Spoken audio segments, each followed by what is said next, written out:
My name's Aaron, and I have the privilege today of, first and foremost, just gathering with you all, our church family. I think that's a privilege. I count it a privilege every time we get the chance to do that, so I'm super excited about that. But the other thing I get to do is kick us off in a brand new series that we're calling Uncommon Good. And so over the course of these next 4 weeks, as we work through this series, we got two things in mind. The first thing we want to attempt to do through this series is help us as a church family, as followers of Jesus, build a foundation as to what it means to serve in our communities, in our neighborhoods, in our workplaces. So aim number one is build a foundation of what it means for followers of Jesus to serve. And just as a little caveat here, Jesus, if we put him in the category of leader, like he's not the only leader that's commissioned his followers to serve. He's not the only rabbi that commissioned his disciples to serve. He's not the only person that said, hey, it's important to serve. And many leaders have made a statement like that. But we believe there is something distinct about the essence of what it means for followers of Jesus to serve, hence the title of our series, Uncommon Good. We think that there's something uncommonly good that unfolds as God's people embark on serving in the spaces that God has us. So the first thing we want to do is try to build a foundation to better understand that. And so you could think of this week one, kind of as the theory of what it means for followers of Jesus to serve. And then the other thing we want to focus on is like making that practical. We want to help us as a church family make sense of this foundation and give you some practical things to do. So you could think of weeks 2, 3, and 4 kind of as the practice of the theory that we're going to talk about today. And so in order to do all that, I've got a text in mind. And it's an ancient text. It's actually in an Old Testament book called Jeremiah. And I'm going to be working from Jeremiah chapter 29. We'll go ahead and together read verses 1 through 14. So if you have your Bible with you, go ahead and turn there, and I'll read verses 1 through 14, and then we'll get into what I think the foundation of serving like Jesus is based on what we see in this text. So Jeremiah 29, verse 1, here's what we read there. It says, "This is the text of the letter that Jeremiah the prophet sent from Jerusalem to the rest of the elders of the exiles, the priests, the prophets, and all the people Nebuchadnezzar had deported from Jerusalem to Babylon.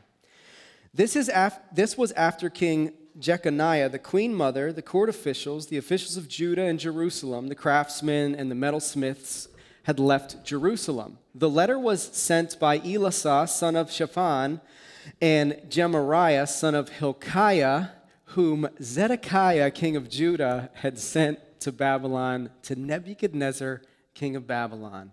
I feel like I did pretty good with those names. Forgive me if you have any of those names, because I'm a work in progress when it comes to Bible translation. At any rate, here's what the letter stated. "This is what the Lord of hosts, the God of Israel, says to all the exiles I deported from Jerusalem to Babylon. Build houses and live in them. Plant gardens and eat their produce. Take wives and have sons and daughters. Take wives for your sons and give your daughters to men in marriage so that they may bear sons and daughters. Multiply there. Do not decrease. Seek the welfare of the city I have deported you to. Pray to the Lord on its behalf, for when it has prosperity, you will prosper. For this is what the Lord of hosts, the God of Israel, says. Do not let your prophets who are among you and your diviners deceive you, and don't listen to the dreams you elicit from them, for they are prophesying falsely to you in my name. I have not sent them. This is the Lord's declaration. For this is what the Lord says. When 70 years for Babylon are complete, I will attend to you and will confirm my promise concerning you to restore you to this place. For I know the plans I have for you. This is the Lord's declaration. Plans for your welfare, not for disaster, to give you a future and a hope. You will call to me and come and pray to me, and I will listen to you. You will seek me and find me when you search for me with all your heart. I will be found by you. This is the Lord's declaration. And I will restore your fortunes and gather you from all the nations and places where I banished you. This is the Lord's declaration. I will restore you to the place I departed you from." So what we just read, it's an excerpt from a letter written by the prophet Jeremiah. And There is a bit of divergence of opinion as to when this letter was written, but many historians agree that it was written around the time of 300 BC, and all historians agree that it was written during a time when the Babylonian Empire was the dominant military force in that part of the world. And so what was unfolding is Israel had rebelled against Babylon, and when that happened, the emperor, Nebuchadnezzar, launched a strategic attack. And what he had in mind wasn't a violent overthrow of the people of Israel or the Jewish people, rather. What he really was aiming at was subjugating the entire Jewish way of life. And the way that he went about it is actually in the text. So what he did was extremely strategic, and he targeted the aristocrats, the professionals, the religious leaders, the influencers, the entrepreneurs, and the artisans. And what he figured would happen is if he could somehow deconstruct the leaders of Israel, if he could slowly strip the leaders of Israel of their distinctive identity as God's people, the rest of the nation of Israel would follow suit. And eventually, the entire nation of Israel would become completely unable to resist the power and influence of Babylon. So this wasn't any kind of new strategy for Babylon. In fact, this was something that they had built the reputation of as this like global pluralistic culture. In fact, they had a reputation of consuming other worldviews into their pluralistic culture. And so the Jewish people are well aware of this. Their first move is they don't actually enter the city of Babylon. They refuse to move into the city of Babylon, and they settle on the Kabar Canal on the outskirts of the city. And as this was unfolding, there are also two schools of thought that are kind of arising within this Jewish cultural context. And on one hand, what you have unfolding is there's a group of people that Jeremiah calls them prophets, he calls them diviners, and their main prerogative is to spread this message that the people of God, the people of Israel, are just to avoid the culture of Babylon. Don't move into the city. And one of the primary messages that they're pushing, if you were to go back to chapter 28 in Jeremiah's, the book of Jeremiah, what you'll find there is that the message that they were perpetuating was the idea that, hey, all we have to do is hold the line for 2 years. God's going to overthrow the entire thing again. We'll be back in power. Just hold the line for 2 years. Don't integrate. Stay on the outskirts. Don't move into the city of Babylon. So that's one message on one hand. And then on the other hand, you have the prophet Jeremiah who's saying something radically different. And to an extent or to a degree, what he's saying is, no, embrace Babylon. Actually move into the city of Babylon. And what he was doing is at least what I believe Jeremiah was doing, is he was sharing the vision that God had for his people. And it wasn't that they would avoid Babylon, and it wasn't that they would move in and work to make the laws and the way of life in Babylon reflect theirs. God was calling his people to embrace Babylon in a way that would bring his uncommon goodness to the people there. And so using that as a backdrop, there are three things I want to draw out of this letter that I think can help us build a foundation for what it means to serve as followers of Jesus, and also how the primary aim of serving as a follower of Jesus, although it will involve some very specific tasks and things that you're going to do, the primary aim of serving is really to bring the uncommon goodness of God into our communities, our neighborhoods, our workplaces, and even in the context of our church family. And I think that starts to happen, that the uncommon goodness of God becomes available to people when we live. These are the three things that I think provide a foundation. When we live like God sent us.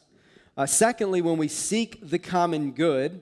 And then thirdly, when we work toward holistic renewal. And so when we put these three things together, what we have is a foundation for serving in a way that can bring the transforming power and presence of God into our lives, into our families, into our culture, into our community, even into the context of our church family. And so the first piece of that foundation is live like God sent you. Turn with me to verse 4. Here's what's there.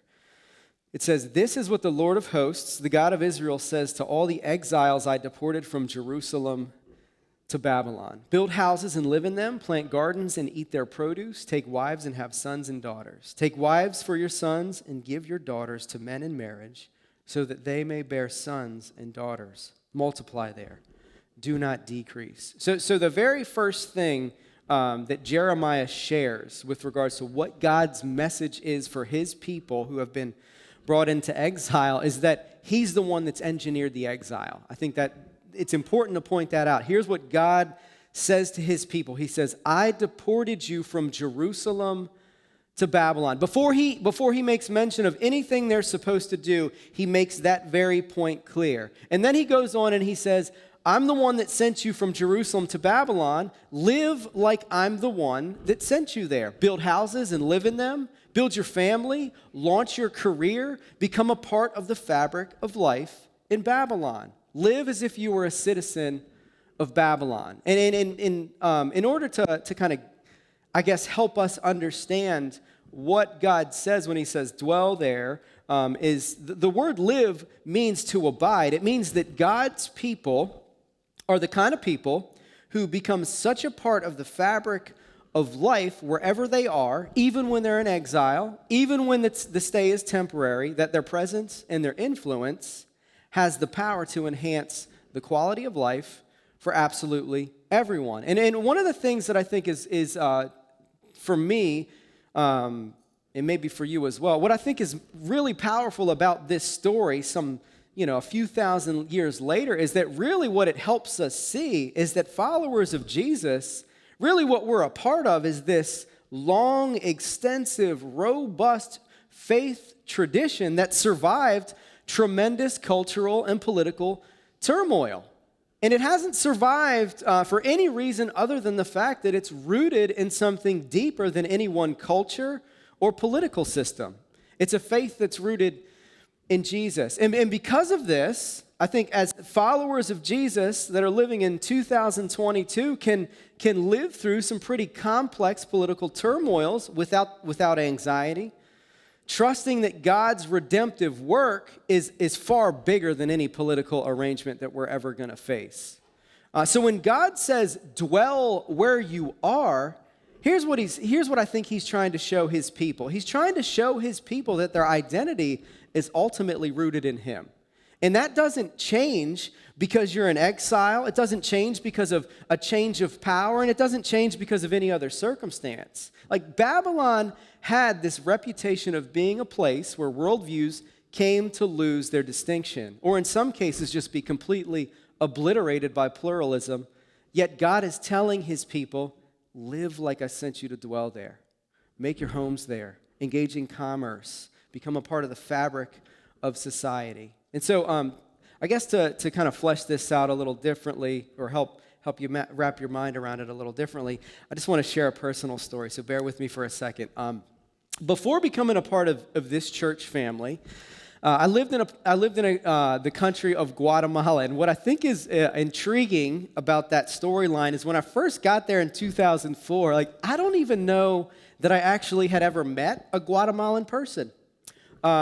Knew very little about the culture, did not know the language whatsoever, and so I headed down there for this 60-day stint, believing that I somehow, despite my lack of awareness of all the things I just shared, was going to have some magical impact, right? I was destined to change the world, and that's where I was going. And the point of appeal for me in making that move was I'd heard about a ministry that was involved in taking care of orphans and planting churches. And to me, that was intriguing enough to at least try it out for a couple of months. But mind you, after about 2 weeks of being confronted with a culture that was markedly different than my own and a language that was markedly different than my own, I was overwhelmed. I missed my family.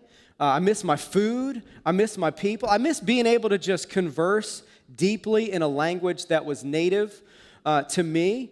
I missed all of those things, and it got to the point where I was so and this was after 14 days, okay, so don't judge me, 14 days, okay, not a long period of time. But I felt so overwhelmed, and I have such a vivid memory of this, I decided that I was going to find a place to hide for a little while. I needed some space. And there was this it's called a tienda, which was like a little convenience store on one corner of the property, and I skirted behind there because my thoughts were, nobody's going to find me here. So I hid behind there, and I remember just like crouching down, putting my head between my knees. I cried, I prayed, and I was like, God, I don't feel like I'm changing a whole lot of anything. I'm ready to get all the way up out of here. In fact, I don't even know if I'm going to last the 60 days. And what I thought, here's what was unfolding in my mind. What I thought was going to be this like amazing experience where God used me to change the world was stretching me in ways that I didn't even realize were possible. And I didn't think I was going to make it there.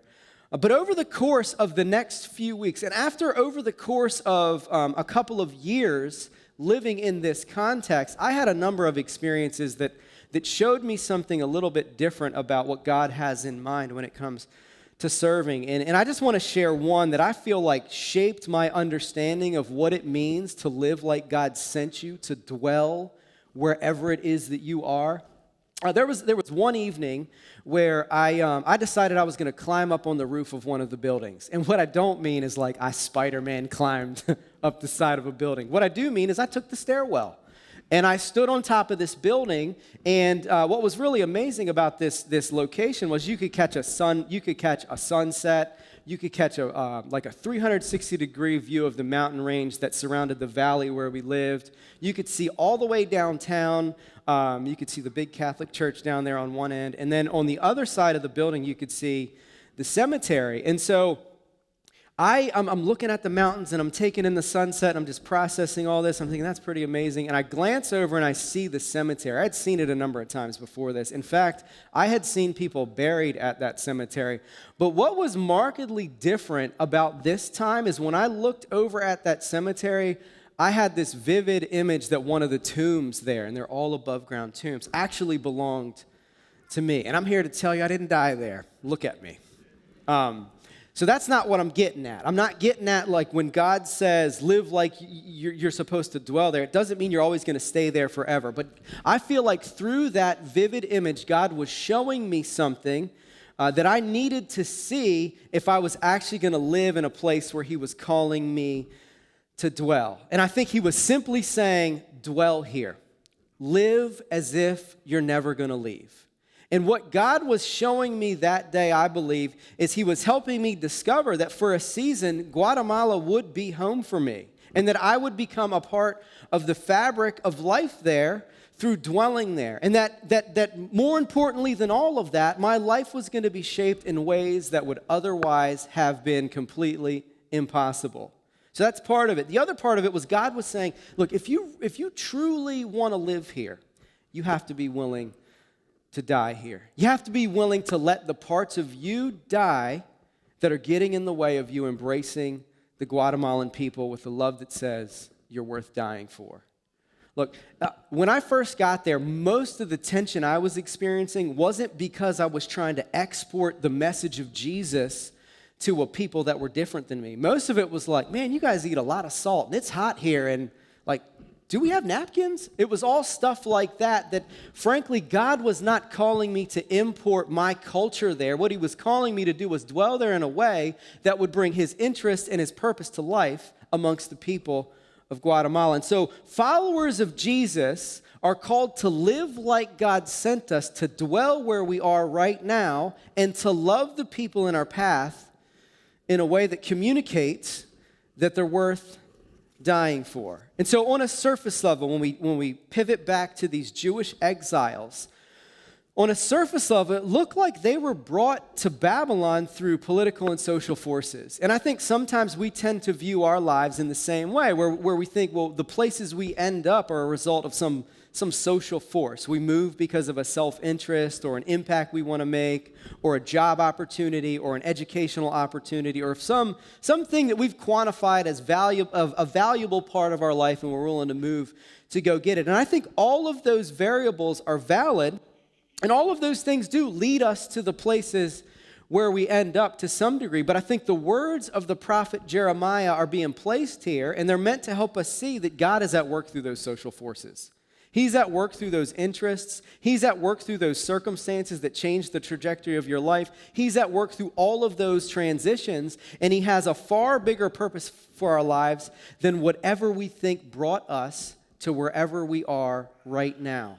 And I think his primary purpose for my life, and I'm just asking you to consider this as well, is his primary purpose for my life is that I become more deeply shaped in his image and likeness. He is far more concerned with who I'm becoming than he is with what I'm doing. And so the other part of God's deeper purpose, I think it's something that you only ever discover as you start living like God sent you to dwell wherever you are right now. And so would you consider, just consider this, that the place you are right now is far more than just some interim stop along the journey to wherever you think you're supposed to end up. Where you are right now, the workplace, the neighborhood, the community, the church family that you're a part of right now, I'm just offering you this as some perspective. Perhaps it's exactly where God has you.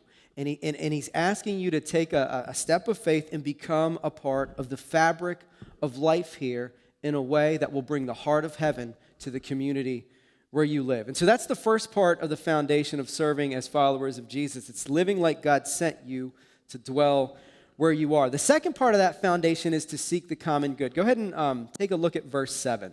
We're going to look at the first half of verse 7. It says, "Seek the welfare of the city I have deported you to." And there's God again saying he's the one that engineered the exile. He's the one that engineered the deportation. He's the one that's planning his people in this new culture. Now I want you to jump all the way down to verse 10 because God says something else. Here's what he says in verse 10. He says, "When 70 years for Babylon are complete, I will attend to you and will confirm my promise concerning you to restore you to this place." And so you look at those two verses together, and what I think happens is you start to see that seeking the common good comes with a great degree of tension. On one hand, God is saying, live like I'm the one who sent you there. Live like you're supposed to be here. Integrate. Become a part of the fabric of society. And so he's saying, make it your home. Appreciate it. Become a part of what's going on economically and socially and culturally. And then on the other hand, God is saying, hey, don't lose sight of the fact that this actually is not your home. And those two things together are the tension of becoming a part of the culture while remaining distinct from the culture. And I think that can be difficult to navigate. But I do think pointing out that tension can help us see and understand more clearly what it means to seek the common good. And I think Jesus highlighted this tension. And one of the places that he highlighted this tension is when he told his disciples what they were supposed to be like. He was describing what his followers were supposed to be like. And he used the analogy of salt. He said that his disciples are the salt of the earth. And what I think Jesus was saying is that his followers are the kind of people who enhance the quality of life in every culture they're a part of. And so in a basic sense, there are ancient cultures, and even some still today, that understand salt as a distinct substance that enhances everything it comes in contact with. And the only way that salt can actually do its work is it has to be dispersed. It has to come in contact with something, and it has to be distinct. And so what Jesus was getting at is he was saying, my followers are the kind of people who are such a part of the fabric of the culture that they come in contact with people in every sphere of the culture. But they're also so distinct from the culture that they're able to seek the common good in ways that bring out the best parts of any society, while at the same time offsetting or addressing or pointing out the worst tendencies of a society. And when it comes to societies and cultures, I think that every society has some form of moral ideals, maybe hospitality or caring for the poor or self-expression or honesty or justice for the vulnerable, things like equality for everyone, or even like philanthropy could be like a moral footing that a culture has. And I think within each society or culture, there are aspects of that moral framework that Jesus himself would affirm, that we as followers of Jesus can affirm. Like for instance, I have some Muslim friends that I've recently got to know, and every time I step foot in their home, I become more convinced that their expression of hospitality is far closer to the heart of God than mine is. And that's something that I think I could affirm. That's just to give you an example. Now, when it comes to societies and cultures, there are also a number of things that shouldn't be affirmed, because every culture and society falls short in some way of even living up to their own standards or ethical codes. And so, like in our, what many cultural anthropologists describe as like highly individualistic culture, I think one of the things that we could point out is like relationships are deteriorating. I think we could talk about the breakdown of politics. I think we could talk about things like increasing incivility. I think we could talk about how there's a growing inability to extend things like understanding or forgiveness or respect to people who have different views of life than we do. And so to get back to Jesus' salt analogy, just as salt is only effective as if it maintains its distinct chemical composition, followers of Jesus can't effectively seek the common good if they become just like everyone else in society. We can only love and benefit our communities, our neighborhoods, and our workplaces if we maintain our distinct nature as followers of Jesus. We can only love and benefit our culture if we're different from it. Followers of Jesus are people who maintain their distinction and seek the common good by dwelling in the culture as people who embody the values and interests of the kingdom of Jesus. Things like humility and peace and patience and generosity and courage. They seek the common good by conducting themselves with humility rather than getting defensive when somebody disagrees with you. With the humility that says, hey, just to frame this for you, if God is infinitely wise, I can't fit infinite wisdom in like a 40-year-old mind. And I'm just going to throw that out there and say there's no length of time that we could live that would actually give us enough time to fit the infinite wisdom of God into our lives. Point being, there's always room to grow. There's always room to learn. We conduct ourselves with humility instead of getting defensive. We seek the common good by working to patiently persuade. We're not pushy. We're not trying to get our way. We patiently persuade rather than coerce and marginalize. We seek the common good by loving and tolerating and respecting people who view life differently than we do, instead of choosing to demonize them or write them off or cancel them. We seek the common good by working through the fear of rejection, which is a legitimate fear, but we work through that fear, and we have the courage to face criticism and disapproval when our way of life isn't aligned with the culture. And just frankly, if you're trying to keep up with Jesus, you're going to be misaligned with the culture in some way, shape, or form. And so when Jesus called his followers to be the salt of the earth, what he was ultimately saying is that his followers are people who are primarily shaped by the gospel, not the cultures in which they live. They're deeply formed by the gospel of Jesus. And here's what the gospel tells us. It tells us that we need Jesus just as much as everybody else. We need the ultimate salt of the earth dispersed and dispensed on our lives in a way that reshapes us, because our lives are in such disarray that we're never beyond the need for renewal. And this can kind of give us the humility that we need to seek the common good. But the gospel also gives us a hope that no one is beyond the scope of change, and that the growth that we've experienced in our lives is all the time attributed to the intervention of Jesus in our lives. And I think this can give us the patience that we need to dwell with people who see things differently than we do.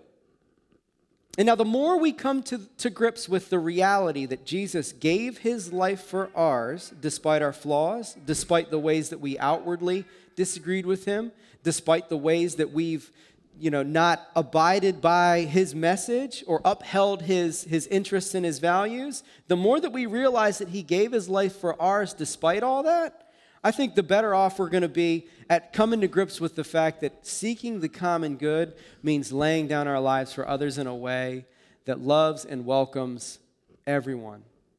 Coming to deeper grips with understanding the length and the width and the height of God's love for us through Jesus, I think that's the catalyst that will allow us to love and tolerate and respect people who see life differently than we do. And I think the assurance that God's love and acceptance is without obligation, and it doesn't come with the demand to live up to some moral or ethical code, that should give us the courage to face criticism and disapproval. Look, when God sent his people to Babylon to seek the common good, I don't think that he envisioned that his people would work to establish Babylon as the new Jerusalem or the new holy city. I don't think he envisioned that they were going to launch a campaign to make the laws of Babylon or the way of life in Babylon aligned to their convictions. I also don't think that God was saying, hey, avoid the complex issues and don't enter the public square and debate the complex issues. I don't think God was saying that either. Here's what I think he was saying. He was saying, live with distinction as my people. Live in a way that brings the humility, the love, the patience, the generosity, the courage, the peace of the kingdom of heaven to the people of Babylon. And so seeking the common good, here's what it doesn't mean. It doesn't mean that you sideline your convictions. And just as a little caveat here, I don't think that there are some people that believe that cultures become more welcoming when everybody finds the common ground. But I don't think cultures become more welcoming of differences when everyone waters down their traditions or pretends like there aren't any differences and that everything's the same and that we're all always like looking for the common ground. I don't think that's what makes cultures more welcoming. And I don't think that's what God was calling his people to do. I think what he was calling his people to do was be distinct by embodying their convictions in a way that shows people that God's primary aim is to build a society where all people can flourish. That's socially, economically, spiritually, psychologically, physically. Like that's the common good that God envisions for humanity. And that's the kind of common good that followers of Jesus are to work for in some way, shape, or form. And so seeking the common good, that's the second part of the foundation of serving as a follower of Jesus. The last part is to work toward holistic renewal. We're going to take a look at the second half of verse 7. Here's what it says. It says, pray to the Lord on its behalf. We're talking about Babylon still. For when it, meaning Babylon, has prosperity, you will prosper. What I think is radically crazy about this, and maybe you'd agree with this, is God is saying work towards the prosperity of a culture that literally exists to destroy your way of life. Work for the prosperity of your enemy. Work for the prosperity of people who don't see things the way that you see them. Work for the prosperity of people who are on the other side of whatever the item of debate is. Work for their prosperity. And then he says, not only are you to do that, but there's an outcome that will be achieved as you do that. And so the common good that God has in mind for humanity, here's what I think it's best understood as. I think it's best understood as holistic renewal. And to really get to the heart of what that means, I think it's helpful to take a closer look at the Hebrew word that's translated when God says, seek the welfare of the city. And it's the same word that's translated when God says, when it has prosperity, you will prosper. The word there is shalom. And what I want to point out is, I think that the word shalom really captures the essence of what God envisions for all of humanity. And so when God instructs his people to seek the shalom of the city of Babylon and to pray that shalom would come to the people of Babylon, the words welfare and prosperity aren't overly helpful. They don't even come close to helping us understand what God's vision for humanity is. And frankly, and I think this is just a struggle that Bible translators have, there's not a word in English that captures the lexical range of this Hebrew word shalom. Shalom is holistic, all-encompassing prosperity that includes social flourishing, economic flourishing. It includes spiritual flourishing, psychological flourishing, and ultimately shalom is the reality that God desires for all of humanity. So I guess here's how I framed it in my mind. Like whatever the best is in every category of our lives, that's what God has in mind when he says, seek the shalom of the city. And just to caveat that, it's not whatever I think is best. God has something far greater in mind when he says, seek the shalom of the city. And so what I think is that a community that is experiencing the shalom of God is experiencing, it means that they're experiencing growing degrees of holistic renewal. It means they're experiencing growing degrees of wholeness in every aspect of their lives. And so God tells his people to seek the shalom of Babylon, and that he says that as the people of Babylon experienced holistic renewal, so will the people of Israel. And so in other words, as God's people work toward the holistic renewal of their communities, of the cultures in which they live, they too will begin to experience holistic renewal. And according to this passage, one of the primary ways that we can work toward holistic renewal is to pray to the Lord on behalf of our culture and communities. That's exactly what's in the text. And maybe that sounds too passive for people who want to get out and lobby to change legislation or work to eradicate things like poverty or establish equality or tackle some other complex issue in our culture. God's not saying we shouldn't work in that way. I think what God is saying is that there's something deeper that should undergird our work when we work towards holistic renewal. I think God is talking about the posture that followers of Jesus should have when they work toward holistic renewal. When God says pray for holistic renewal, I think he's giving us an extremely practical way to get involved. He's giving us a plan that literally everyone can participate in right now. You can actually start working for the shalom of your family, your neighborhood, your community, your school, your friends right now. You don't have to wait until the right people are in power or the right laws are passed. You don't have to wait until you're spiritually mature. You don't even have to have a plan. You don't have to have physical strength. You don't have to be young. You don't have to be brilliant. You don't have to be any of that. The only thing that you need to begin working toward holistic renewal in your community is a relationship with Jesus that has shaped you into the kind of person who loves people. I think this is what God was getting at when he tells his people to pray. He's saying, what makes my people distinct from any other culture in the world is their ability to love people, even people who don't support their way of life, even people who are actively working to eliminate their way of life. God is making it clear here, at least in my mind, that the highest ideal of his kingdom is love, and his people are the kind of people who have a supernatural ability to love even their enemies. This is what it means when God says, pray to the Lord on their behalf, and when they prosper, you will prosper. So for years, for centuries, the prophets of Israel had instructed God's people to pray for the shalom of Jerusalem. And this was a central part of their heritage. And Psalm 122 actually records the prayer. And here's what it says. It says, pray for the peace of Jerusalem. May those who love you be secure.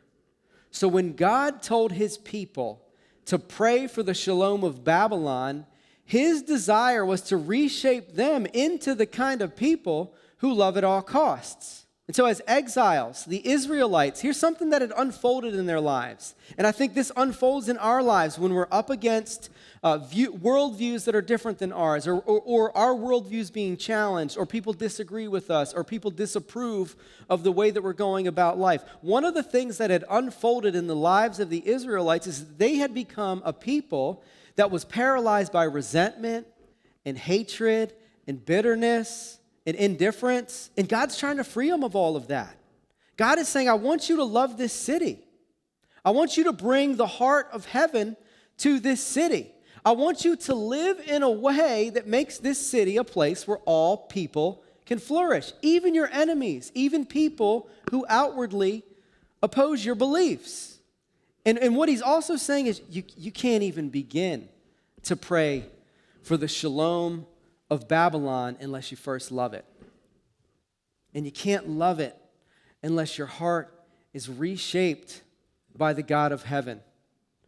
You can't begin to love it until the resentment is gone, and the cynicism is gone, and the pride is gone, and the indifference is gone, and the hatred that's caused you to lose distinction as my people who love at all costs reemerges. Look, I don't think that we stand a chance at living like God sent us to dwell in the places that He has us, in the culture and communities that we're a part of, until we first love the people in those communities. I don't think that we can seek the common good of our communities until we love the people in those communities. I don't think that we can even begin to work towards holistic renewal until we've been renewed by the love of God. And so here's how I think people like us who need renewal, who know we need renewal, can be renewed by the love of God and become the kind of people who live like God sent us, the kind of people who seek the common good, the kind of people who work toward holistic renewal. I think we become renewed and more deeply renewed every time we see Jesus becoming an exile. Every time we see Jesus being sent to dwell amongst people in a way that brought the love and the patience and the humility and the courage and the generosity of heaven to cultures on earth. Jesus became a part of the fabric of life in a way that reinvigorated groups of people being valued who'd been historically marginalized and rejected. And He did all that even though it cost Him His reputation. Jesus sought the common good in ways that brought literal healing to entire communities. Jesus addressed things like poverty, and He highlighted injustices, and He empowered oppressed people. Jesus also took the time to affirm people and communities that were built on ideals like love and forgiveness and generosity. And living like this, here's where it led Jesus. And when we live like this, I think this is where it's going to lead us as well, to some degree or another. Living like this led Jesus to unfamiliar relationships. Living like this led Jesus to some risky situations, some risky spaces. And for Jesus, ultimately, living like that cost Him His life. And when we look to Jesus, who engaged the world not just at the possible risk of His comfort, but at the sure and certain cost of His life, and we see Jesus allowing Himself to be completely emptied out and exiled so that we could prosper, I think when we see Jesus like that, we'll start to become the kind of people who live like God sent us. We'll become the kind of people who seek the common good. We'll become the kind of people who work toward holistic renewal in our communities, because we'll become the kind of people who are primarily shaped by the love of Jesus. Look, we're not called as followers of Jesus to follow the way of Jesus because it's going to be successful. Frankly, there are countless people who disagree with the way of Jesus and disapprove of the way of Jesus and even see it as kind of a mockery. We're not called to follow the way of Jesus because it's going to be successful. We're called to follow the way of Jesus because it's what will literally bring the uncommon goodness of God to our culture and our communities. Let me pray for us. God, we thank You that You're the kind of God that is capable of organizing absolutely everything in our lives in a way that will shape us more deeply into Your likeness and image. God, we thank You that You're the kind of God that is more concerned with who we're becoming than what we're doing. And God, we confess that there are areas of our lives, there are areas of my life that need to be reshaped. There are perspectives I hold that are not aligned with the values and interests of Your kingdom. And Jesus, we're just asking for You to shape us into the kind of people who are primarily formed by Your values and interests, that we were primarily formed by this great love that You have for us. Jesus, transform us into the kind of people who love the way that You love and who engage in our communities the way that You would engage in our communities. Jesus, help us to become the people that You've called us to be so that we can live wherever we are as if You're the one that sent us there, and we can seek the common good of the people in our lives. And God, we can work toward holistic renewal in our communities and in our neighborhoods and in our workplaces. God, shape us and form us more deeply into Your likeness and image. In Your holy name, amen.